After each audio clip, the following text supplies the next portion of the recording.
বিসমিল্লাহির রহমানির রহিম। আসসালামু আলাইকুম।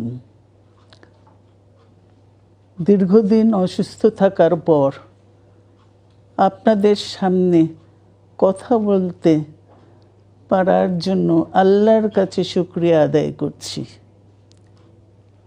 আমার কারাবন্দী অবস্থায় আপনারা আমার কারামুক্তি ও রোগ মুক্তির জন্য সংগ্রাম করেছেন, দোয়া করেছেন। সেজন্য আমি আপনাদের সকলকে ধন্যবাদ জানাচ্ছি। দীর্ঘ আন্দোলন সংগ্রাম ও ত্যাগের মধ্য দিয়ে আমরা ফ্যাসিবাদী অবৈধ সরকারের কাছ থেকে মুক্তি পেয়েছি। আমি আন্তরিক ধন্যবাদ জানাতে চাই আমাদের বীর সন্তানদের, যারা মরণপণ সংগ্রাম করে এই অসম্ভবকে সম্ভব করেছে। শত শত শহীদদের জানাই শ্রদ্ধা। এ বিজয় আমাদের নতুন সম্ভাবনা নিয়ে এসেছে। দীর্ঘদিনের নজিরবিহীন দুর্নীতি,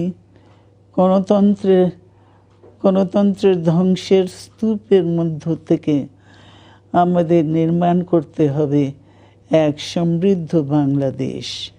ছাত্র তরুণরাই আমাদের ভবিষ্যৎ। তরুণরা এই যে স্বপ্ন নিয়ে বুকের রক্ত ঢেলে দিয়েছে, সেই স্বপ্ন বাস্তবায়নে করতে মেধা, যোগ্যতা, জ্ঞান ভিত্তিক গণতান্ত্রিক বাংলাদেশ গড়ে তুলতে হবে। শোষণহীন সমৃদ্ধ বাংলাদেশ। সকল ধর্মের গোত্রের অধিকার নিশ্চিত করতে হবে। শান্তি,